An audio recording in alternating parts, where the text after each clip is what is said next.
You know, even in the midst of recent events, it's important we remember every day the impact our work makes. And in the next 2 days, we'll hear more about the 4 women whose stories embody the pillars of our work. We'll hear about Annie, who was helped by our community programs, where our 120 affiliates have raised and invested more than $1.3 billion. We'll hear more about Catherine, who benefited from our research initiatives, where we're the largest funder and innovator of breast cancer research outside of the federal government. And we'll learn more about Maha, who's an icon of our global movement, where we're fighting in places like Africa, Asia, and the Middle East, helping women who otherwise wouldn't get help. And we'll hear about Vanessa, whose treatment would not have been possible without our advocacy efforts, where last year we preserved nearly $100 million for screening and treatment programs across 40 states. You did that.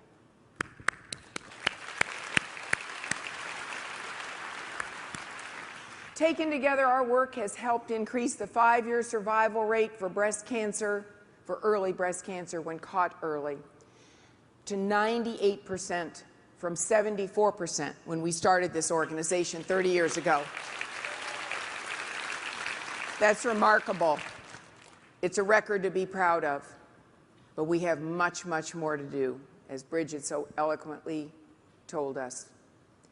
We've always worked hard to be the best organization while being mindful that we won't be a perfect organization. And in the past 5 weeks, I know that I and the leadership have fallen short of your expectations.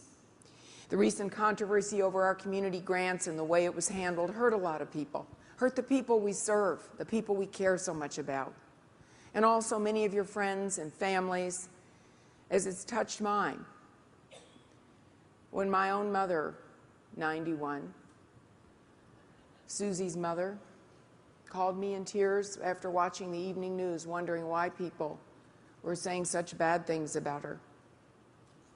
You were confronted with stories, comments, and questions that you didn't ask for either and didn't deserve. We let you down, and for that I'm profoundly sorry. No explanation will ever fully allay the anger, hurt, and disappointment, but I can only tell you that our motivations were, and our intentions were, as they've always been, centered on trying to help women. But we didn't ask the right questions, we didn't assess it properly, and in the ensuing days we were too slow and clumsy and indecisive in our response, didn't rely enough on our local affiliates to help us, which only made all of our work more difficult.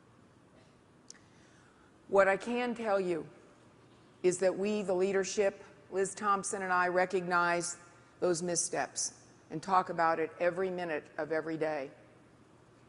We're listening, we're learning, and we're taking action.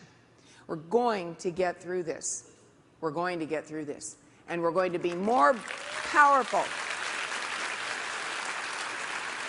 We're going to be more effective, and we're going to be a better and closer organization than ever before.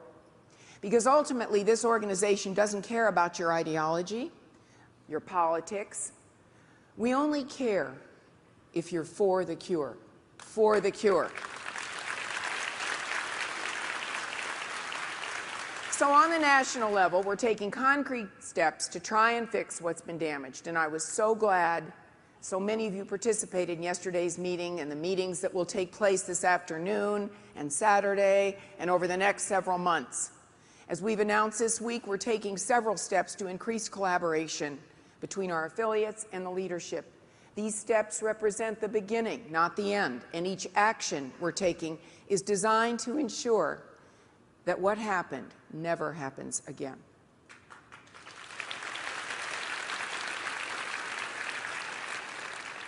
I recognize that we won't get through this today or this weekend or maybe even this year. There's a lot of tough work and candid conversations coming. But to get through this, I can tell you for sure, there's one thing about age. You learn a few things along the way. First, we've got to respect each other. We're going to need to respect each other in our dialogue, in our thoughts, and our actions, especially when we don't agree. And those of us in leadership roles within this organization and within our affiliate organizations need to do a better job of respecting and listening to the opinions of those working at every level. The community level, the national level, the global level. We all need to respect each other a lot. And second, focus. Focus, focus, focus. As Yogi Berra said, the main thing is to keep the main thing the main thing. Our main thing is helping women finding a cure and finding a cure. Isn't that our main thing?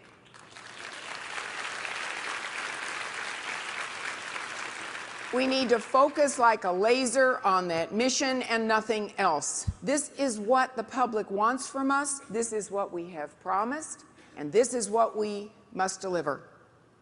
They don't want less Susan G. Komen. They want more Susan G. Komen. Our demands are growing, and our resources are shrinking.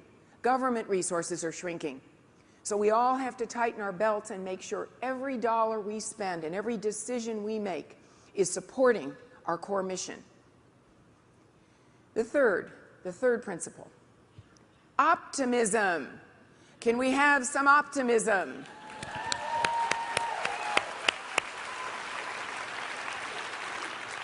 Helen Keller, who once said that when she was asked if she minded being blind, and she said, no, the worst thing is having sight and having no vision. Another thing she said was about optimism, the faith that leads to achievement.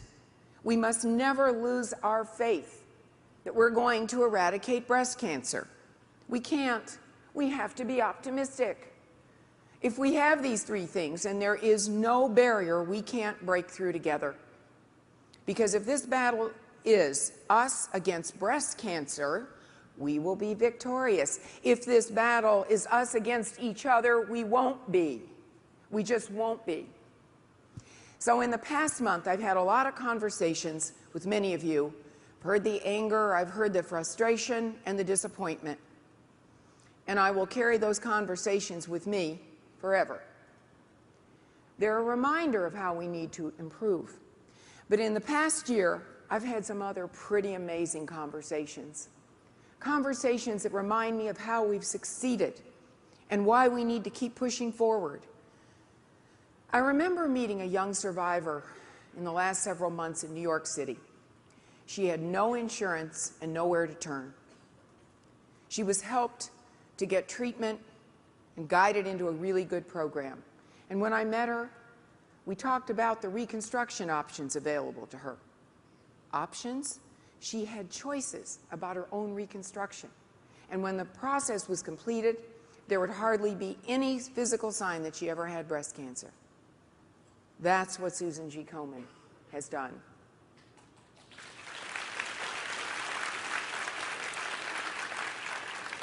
And I couldn't help but compare that to the first time I was confronted with breast cancer as an 8 or 9-year-old child with my great Aunt Rose, who after her battle in the 1950s was forced to live with a bluish purple scar on her concave chest after receiving a radical mastectomy. That's all they did in those days. And her only reconstruction consisted of a very tight corset that provided as much pain as support. And then I remember meeting a survivor in Washington who, after defeating breast cancer 15 years ago, received the heartbreaking news that she could never have children. And I remembered shortly after my own battle with it, getting that news myself and realizing that Eric would be an only child. Well, what a great son.